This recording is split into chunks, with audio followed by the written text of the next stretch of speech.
Hai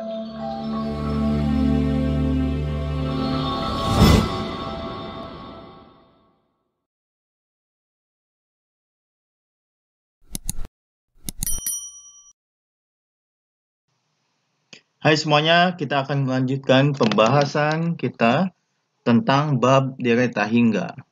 Di video kali ini saya akan menjelaskan tentang deret positif. Nah, apa itu deret positif? Mari simak lebih lanjut. Tapi sebelumnya, jangan lupa untuk subscribe dulu dan like jika video ini menarik buat teman-teman semuanya. Baik, untuk deret positif, sebelum kita bahas lebih jauh, kita ingat kembali di video sebelumnya tentang teorema divergensi deret. Ya. Di video sebelumnya saya jelaskan tentang teorema divergensi deret. Oke, teorema divergensi deret itu menyatakan bahwa ya jika limit n mendekati tak hingga an tidak sama dengan 0, maka kita simpulkan bahwa deret sigma n sama dengan 1 sampai tak hingga an divergen. Oke, nah ini ketika disajikan soal tentang sigma n sama dengan 1 sampai tak hingga an, soal tersebut akan menanyakan bahwa deret tersebut divergen atau konvergen. Nah, maka langkah pertama yang kita lakukan adalah teorema divergensi deret dulu ya. Jika hasil limitnya n mendekati tak hingga an itu tidak sama dengan 0, ya entah berapapun itu tidak sama dengan 0, maka kita simpulkan bahwa deretnya divergen. Nah, sebaliknya jika limitnya n mendekati tak hingga an sama dengan 0, maka gunakan uji deret positif. Oke, uji deret positif. Nah, inilah yang akan kita bahas ya. Yang kita bahas sekarang adalah uji deret positif. Jadi ketika limitnya sama dengan 0, maka kita lakukan uji deret positif. Nah, hasil deret positif ini nanti akan ada kesimpulan juga, apakah konvergen atau divergen. Nah, untuk uji deret positif itu ada 4 ya, ada 4.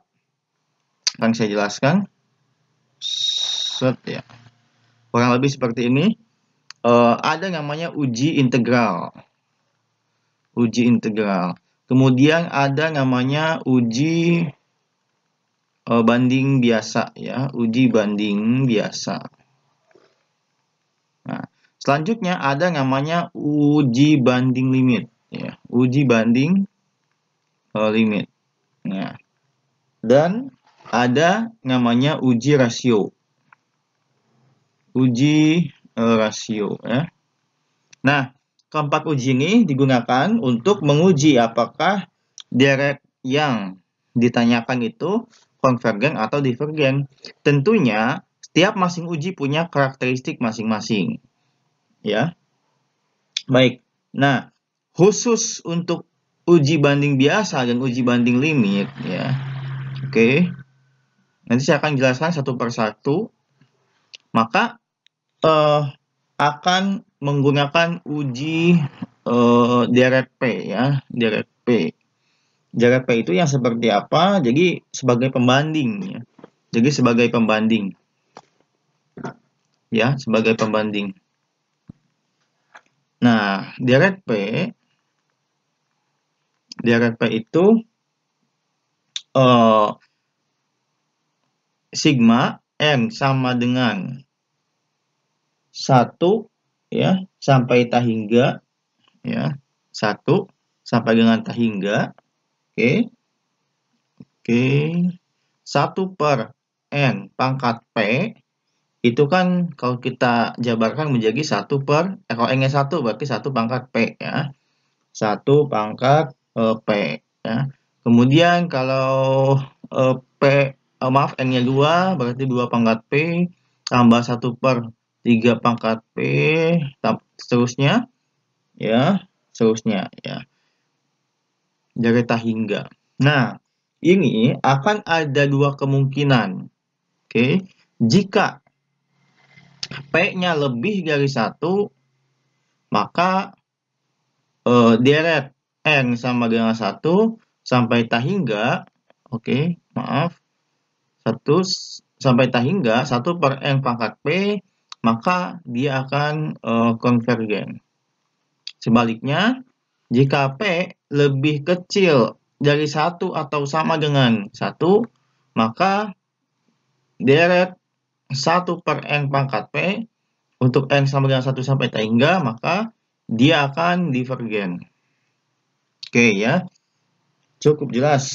Oke, contoh ya kalau punya deret 1 tambah 1 per 2 pangkat 2 tambah 1 per 3 pangkat 2 tambah 1 per 4 pangkat 2 dan seterusnya, maka ini konvergen. Kenapa? Karena nilai P-nya ya 2 ya, dalam hal ini 2 kan, P-nya sama dengan 2. Tapi kalau ini contohnya 1 tambah 1 per 2 tambah 1 per 3 tambah 1 per 4 seterusnya, ini P-nya kan 1 nih, P-nya 1 ya, karena semuanya pangkat 1.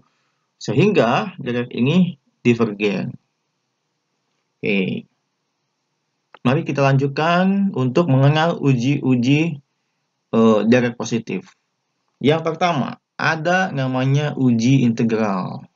Oke, uji integral. Ya. Nah, uji integral ini jadi misalkan ya, kita misalkan fx ya. Fx itu positif. Misalkan xf itu positif, artinya apa ya? Artinya di atas sumbu x ya, iya positif maksudnya. Nah, itu monoton. Oke, monoton tak naik ya, monoton tak naik dalam hal ini atau monoton turun. Oke, pada suatu interval 0 sampai tak hingga ya. 0 sampai tak hingga. Nah, dalam hal ini biasanya soalnya kan sigma AN ya, kayak gitu. Nah, AN-nya itu kita misalkan sebagai sama dengan Fn. Ini adalah tujuan kita mengubah menjadi suatu fungsi yang kontinu ya. Oke. Kemudian Fn jelas sama dengan Fx ya, karena N-nya aja ganti dengan X. Jadi gini, sigma suatu deret ya, N sama dengan bebas, mau 0, mau 1 ya. 0 sama dengan tak hingga, AN itu akan konvergen. Nah, ini suatu deret ini dinyatakan konvergen jika dan hanya jika ya. Jika dan hanya jika ya. Jika dan hanya jika itu berlaku dua arah ya. Jika A jika dan hanya jika B. Sebaliknya berlaku B jika dan hanya jika A ya. Jadi suatu deret sigma N sama dengan 0 sampai tak hingga AN itu kita sebut dia konvergen kalau hasil integralnya ya, integral 0 sampai tak hingga ya, tentu ini mengikuti ya batas bawahnya N1 atau N0, ini mengikuti fx dx juga konvergen. Nah, oke, jadi kalau ada soal seperti ini ya sudah, kita integralkan saja, oke ya. Ya, integralkan saja. Nah, kemudian kapan disebut konvergen, kapan disebut divergen? Tentunya ada syaratnya ya. Jadi hasil integral ini bisa kita katakan konvergen ya jika sama dengan hasilnya antara min tak hingga sampai tak hingga, berapapun itu ya. Mau 1000, 2000, negatif 10, 0 itu kita nyatakan konvergen. Dan hasil integral ini dinyatakan divergen jika hasilnya adalah plus tak hingga atau min tak hingga ya, cukup jelas. Nah, dalam hal ini karena batasannya jelas ada tak hingganya, maka instruksinya adalah gunakan metode integral tak wajar ya. Ini termasuk integral tak wajar. Oke. Nah, ada materinya di video sebelumnya ya, tentang integral tak wajar. Oke. Nah, ini gunakan integral tak wajar, jadi pakai ini aja, limit B mendekati tak hingga integral 0 sampai B fx dx ya. Oke, dan seterusnya ya. Jadi, seperti ini untuk uji integral ya. Kalau misalkan contoh ya punya soal sigma yang sama dengan 0 sampai tak hingga ya, misalkan x maaf kok x ya. Misalkan soalnya adalah kita akan nguji nih, ini konvergen apa divergen, n pangkat n kuadrat. Nah, ini gimana sih caranya? Ya udah, kita misalkan ini kan an ini an, ya udah. Misalkan langsung saja, misalkan apa namanya? An sama dengan fn, kemudian kita misalkan juga fx sama dengan ya sudah x pangkat x kuadrat seperti ini. Habis itu langsung integralkan ya, integral tak wajar seperti ini. Oke ya. Untuk jarak positif yang pertama uji integral. Kemudian yang kedua ada namanya uji banding biasa ya, uji banding biasa. Nah, uji banding biasa itu beda dengan uji banding limit yang akan kita jelaskan selanjutnya. Nah, untuk uji banding biasa cukup dengan tanda lebih besar atau lebih kecil ya. Jadi apa yang dibandingkan? Yang dibandingkan itu adalah soal ya, soal atau yang ditanyakan, direct yang ditanyakan apakah dia konvergen atau divergen ya. Soalnya si soal kita bandingkan ya versus dengan direct P ya, direct P yang sama pangkatnya ya. Jadi seperti ini. Inilah direct P yang ini ya. Nah, jadi kalau misalkan soalnya bentuknya mirip ya, dengan identik dengan 2 pangkat 1 per 2 pangkat 2, 3 pangkat 2 seperti ini, maka kita bandingkan dengan direct P yang ini ya. Oke. Nah, jadi soal kita bandingkan dengan direct P. Nah, misalkan misal 0 itu lebih kecil sama dengan AN, lebih kecil sama dengan BN. Ya, untuk suatu N itu adalah bilangan asli, natural number ya. Oke.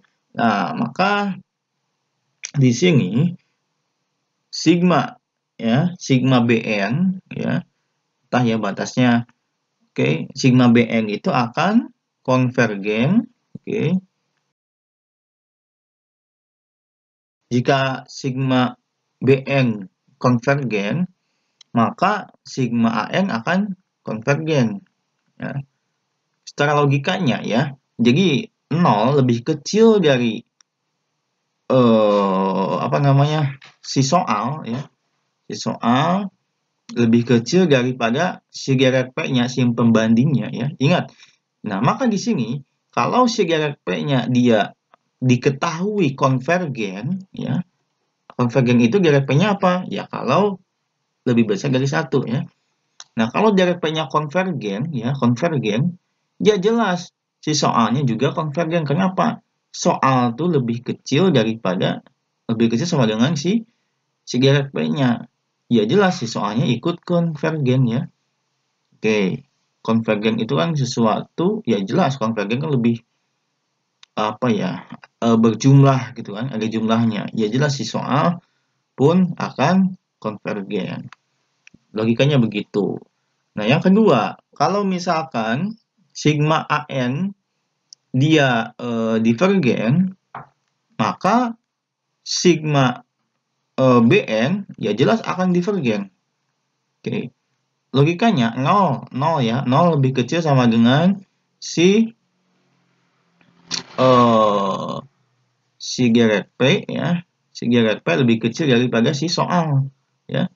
Ya, ingat, kalau direct P sebagai si pembandingnya itu adalah divergen diketahui, maka si soal pun akan jelas divergen kan?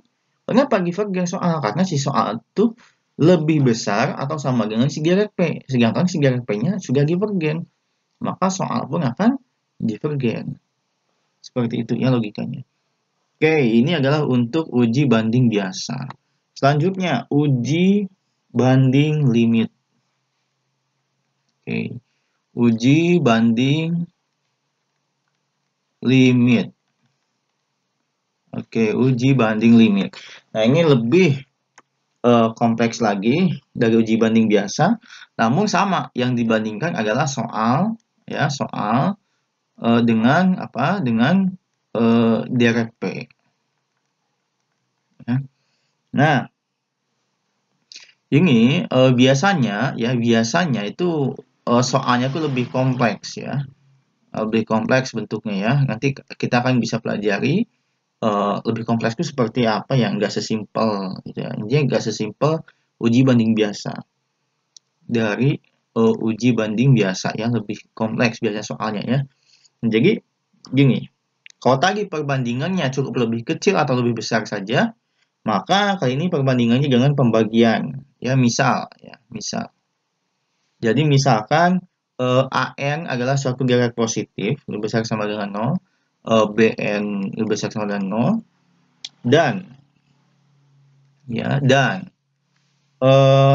kita limitkan hasil limit N mendekati tak hingga AN dibandingkan dengan BN itu adalah menuju ke suatu L, suatu nilai.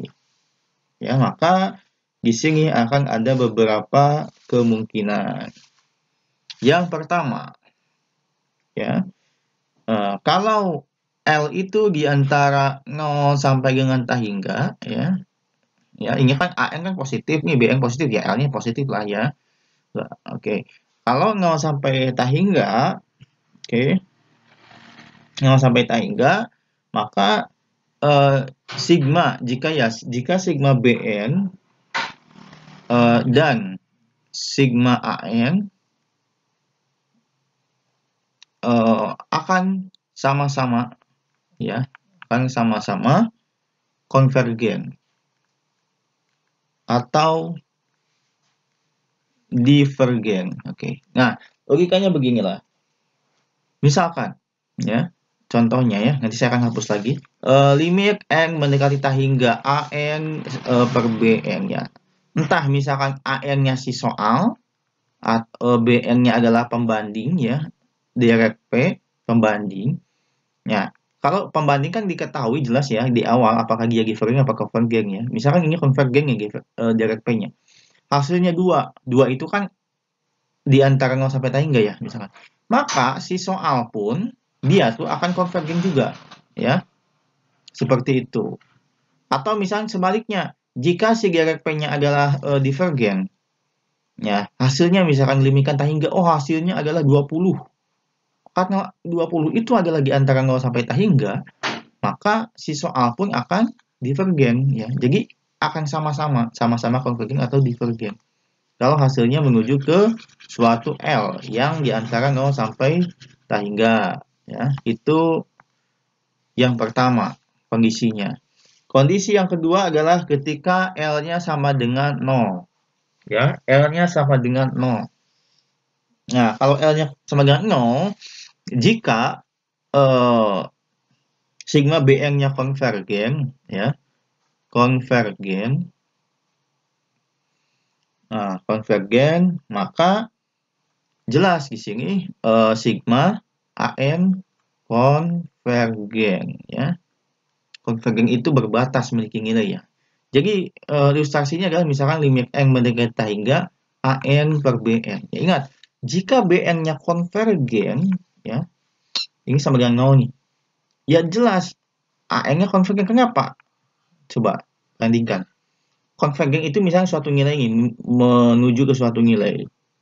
Ini sesuatu yang ditanyakan ya, AN misalkan soal ya, soal.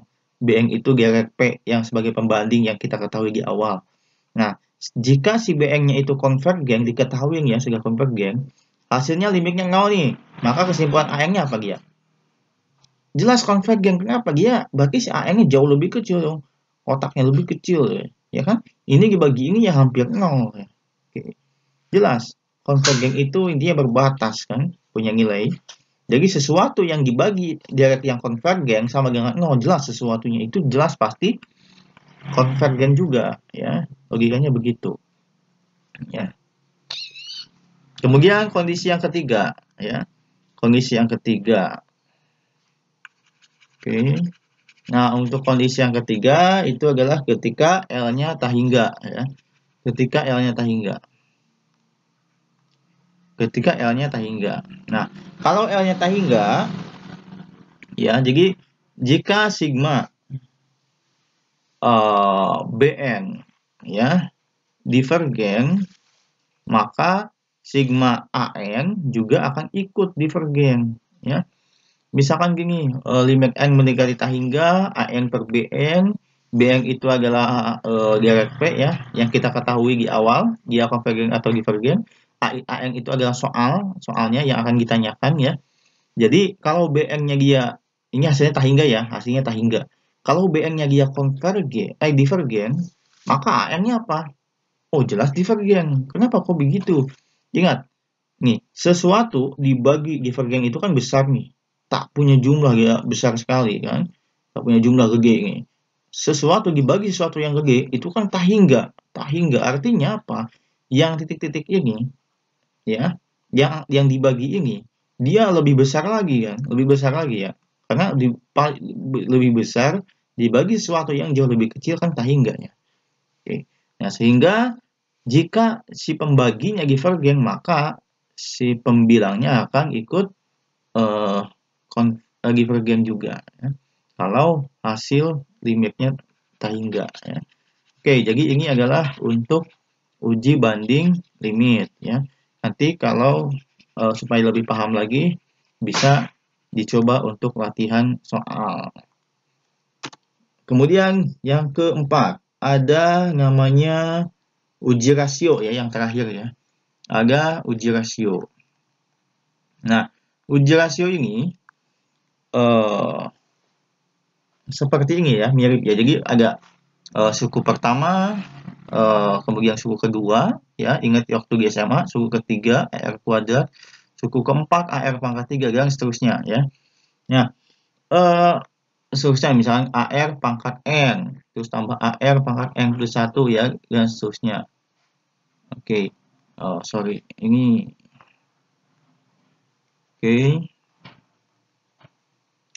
Nah, rasio itu kan suku setelah bagi suku sebelum kan, ini sama dengan R.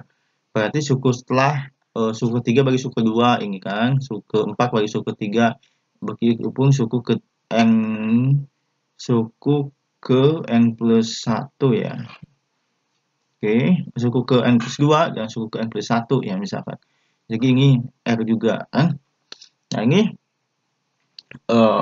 rasio ya, rasio itu hasil baginya. Misal ya, jadi misalkan sigma AN itu adalah suatu direct positif. Ya, dan misalkan juga limit N mendekati tak hingga suku setelah AN plus 1 dibagi suku sebelum adalah sama dengan rho ya. Maka jelas di sini ada 3 kesimpulan. Kalau rho-nya lebih kecil dari 1 maka konvergen ya.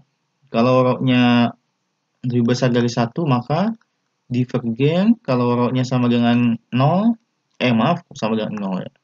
Sama dengan 1, maka tidak ada kesimpulan ya. Bisa jadi salah uji kan. Intinya salah uji lah. Harus pakai uji yang lain kalau misalkan tidak ada kesimpulan. Baik, sekian untuk materi direct positif. Silakan dipelajari untuk 4 uji tersebut. Terima kasih.